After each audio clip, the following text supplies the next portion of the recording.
Hello all, Ruckus here, back with some more Blitz gameplay. Currently I have a problem in Blitz. I have too many interesting Comet videos to show. I hope you like medium gameplay because I've got plenty of games to show off. Today, 3 with a selection of platoon mates. This was one of my first games in the Comet. It has the top engine and tracks, but the turret you can see and the gun are stock, and the crew is about 78%. So it feels very sluggish, especially compared to the Cromwell. If you bring up the speed chart here of the medium line, the UK medium line, you can see that the Cromwell is the peak at about 60 k's an hour top speed, and it plateaus in the top tiers at about 40 k's an hour. So not as fast and fun as the Cromwell, but once it is fully upgraded, it does zip around quite well. I use it as I do my other mediums and lights to rush to good spotting positions immediately. It's got optics, coded optics on it. No target spotted to start on this side of the map, so we move forward. There's myself, Furion, and a Cromwell driver. Come all the way to this corner of the map near the spawn, enemy spawn, before we even spot a single enemy. So let's push the advantage. Plenty of numbers. And if we can get rid of this Jag Panther, that will be the most dangerous gun on the enemy team, dealt with very early in the game.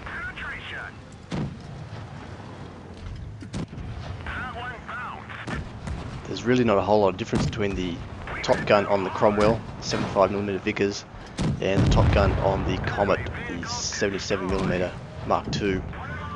I think it's only 3mm difference in pen and a bit of extra fire rate, so even though my Comet here is pretty much stock, it doesn't differ too much from Furion's top gunned Comet. The bigger difference is the crew skill. 78% crew. You lose a lot of accuracy and some of the rate of fire, view range, a lot of important stuff. So the enemy now has our base defense guys surrounded, and we try and hold up this VK, do what we can from this far ridge,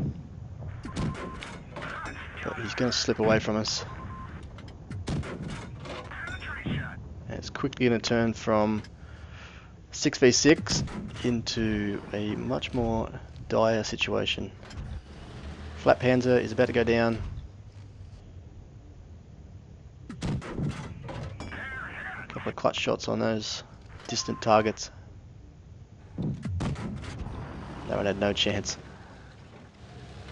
We've got a Cromwell in the creek bed. Why? I don't know, but that's a terrible spot for him. Furion heads towards Cap to deal with that VK.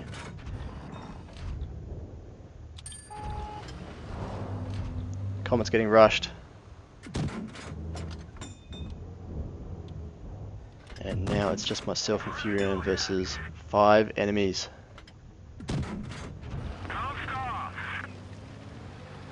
Too many people looking at me, so I duck away. And now the majority of the enemy strength is in the creek bed, so tactically we're in a better situation than they are. They are going to be stuck there for some time. Their highest tier tank, the Comet up the back there, is quite some way away, so he's out of the battle for the moment. Dodge a few shots there, land my returning fire, except for the last one.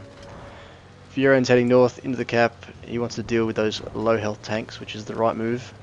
If he can hold that high ground, I can cover him and we'll be in a much better position. Enemy tier 6 mediums are going to try and push him. I need to do as much damage as possible before that Cromwell gets up to the hill to give Furion the best chance of winning. Land a couple of shots. He's dealt with the VKs and we'll win that fight with that Cromwell. And now it's an even spread.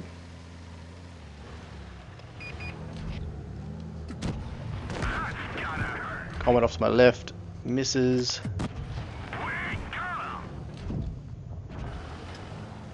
Furion claims his 5th.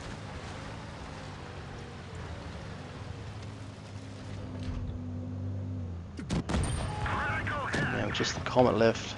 Engine fire will definitely help things. I miss one, I land this, and Furion's better reload. Means he gets his 6th kill. Good game. A big turnaround.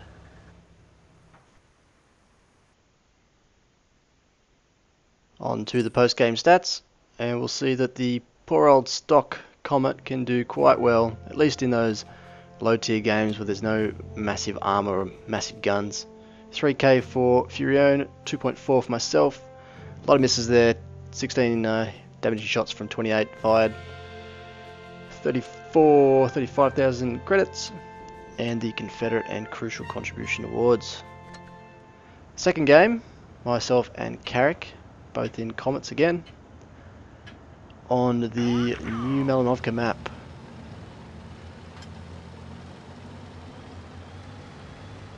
We're going to use our speed to get up to the windmill as soon as possible, and we'll either spot whatever's coming or we will engage the fast mediums on the enemy side, depending on who arrives first. Driving close to the edge of the ridge here, trying to use the coded optics to spot any distant targets. And our first opposition is up, T20, Tier 7 American medium.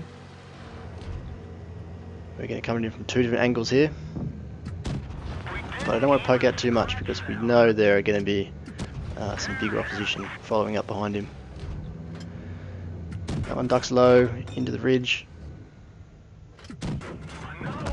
He of course no scopes me, and there's the rest of the opposition. He's still pulling back, we're still putting fire on him. I'm landing some lucky shots myself, admittedly. I look for him, I take a pointless shot at the T-32, and then here we go, finish him off. What happened there? And if you watch the slow-mo, you can see the shot clips some hidden terrain and just disappears into nothing. And that happens all the time on this map, I find, especially this top corner. It's very annoying. So the opposition here is too strong from the front. We've got no room to flank and use the strengths of these mediums. So to the south of the map there is a stalemate in progress. We see this, Carrick sees it too. We're going to rush these guys, turn around this portion of the map, and then free up our mediums. Strategically this is the right thing to do, but my implementation, as you'll see, was a bit off. I don't know why I didn't go left there.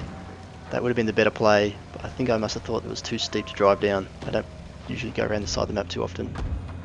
So I take a lot of damage coming around, but it's had the desired effect. They are completely focused on me now, and that allows 3 guys up on the ridge there to fire at them unopposed. Now it's just a matter of surviving. Poorly placed shot into the top plate of that Panther, but he goes down to Carrick, desperately jinking about, and Carrick to the rescue again.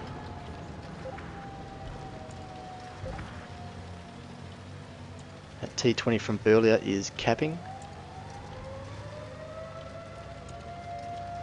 but T34, 84, 85 there is rushing in to save the day.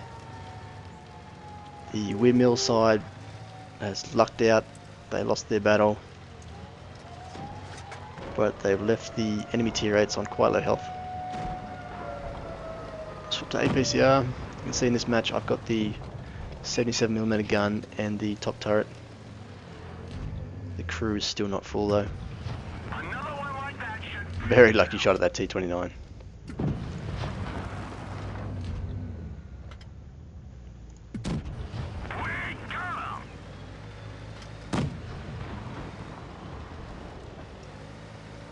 T28 there's got the adrenaline on. He wants to make some shots, but he's exposing his side armor. I can spot back to AP. And lucky timing means I get the kill.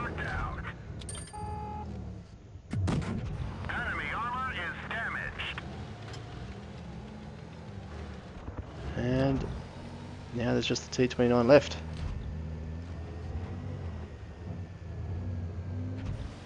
Looking for shots. I should have just rushed straight towards him.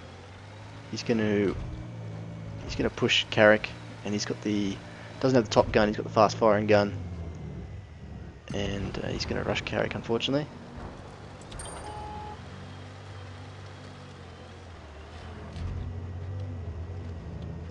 Even though the Comet doesn't feel as fast, or it's not as fast, or fun as the Cromwell, I'm still loving it. I mean, I've still got a good 80%, 85% win rate on it. It just feels a bit more steady than the Cromwell did. I rush into situations that get me killed a lot less in the Comet.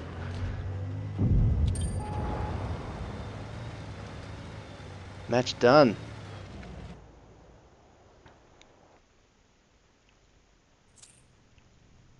Into the post-game stats again. Another Confederate. 2k damage each. Carrot coming out on top. And plenty of misses again. 13 damaging shots from 21. But a lot of those engagements were from a longer distance. And the last match. Myself and Yoshi. 0234 in the Tier 7 German Medium Panther. We're going to go wide. Cross through the river crossing, because that's a faster way to get through the creek instead of going up the embankments.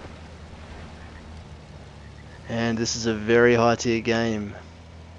Our side has 3 tier 9s versus the enemy's 2 tier 9s, but the enemy has 4 tier 8s, only 1 tier 7, whilst we've got, what have we got? No tier 8s and all tier 7s, so this is a bit lopsided, this one. T-44 spotted first.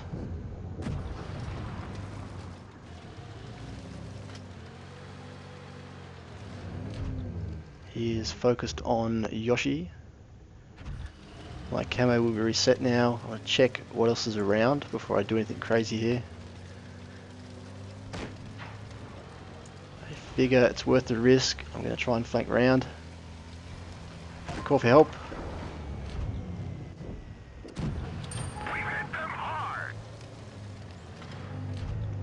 That one goes into the sidearm and bounces off, but Yoshi is now to the rescue.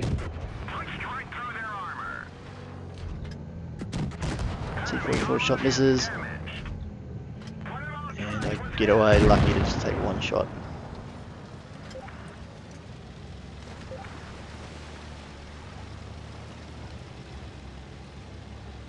The heavies are engaged in town. Crest here, and look out, a hold down IS-8. Neither of us has much of a chance of getting through this guy. Even Yoshi in the Panther with its high pen gun. Camo's reset. I can focus on this guy a little bit. I thought, why the hell not? Let's try HE. See what happens. 2 damage. That's not going to work. Now this guy could hold us up for quite a while, but luckily there is a tier 7 Tiger advancing behind him, and there we go, just planted a shot into the engine deck. And another one. So he's going to have to reposition.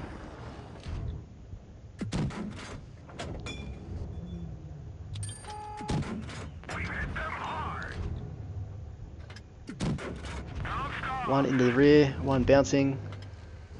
What is this gonna do? Yoshi is advancing.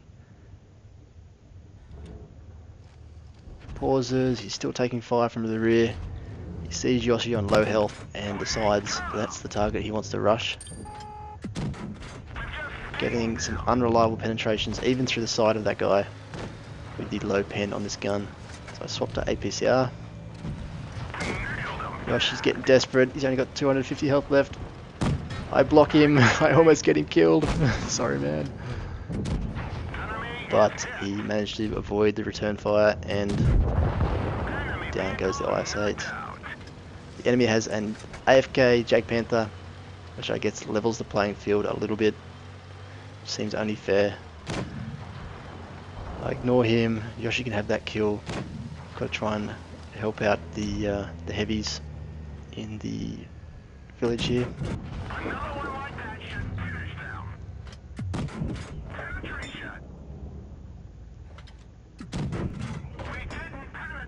Saki in his M46 pattern is completely focused on the enemy in front, which gives me a lot of shots into the rear. 2 kills.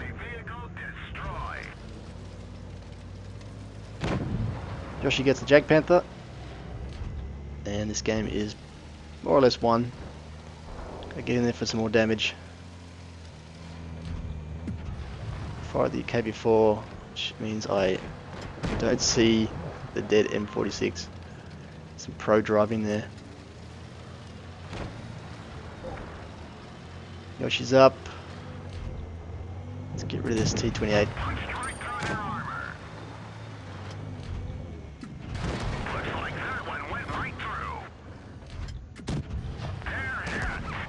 KB4's gun swinging around, looking at me.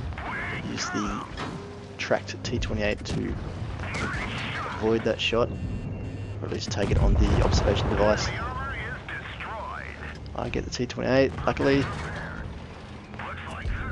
Track the KB4. He's going down fighting, gets the SDI, and I get the KB4 as well. So this results in my very first Nikols's medal for killing 4 enemy vehicles of a higher tier in a medium tank. My very first one. With the Mastery, Top Gun, crucial contribution. 3k for myself and Yoshi, amazing game. 34 shots fired, 25 penetrations, and 44,000 credits. So thanks guys for watching, and I'll catch you on the next one. Peace!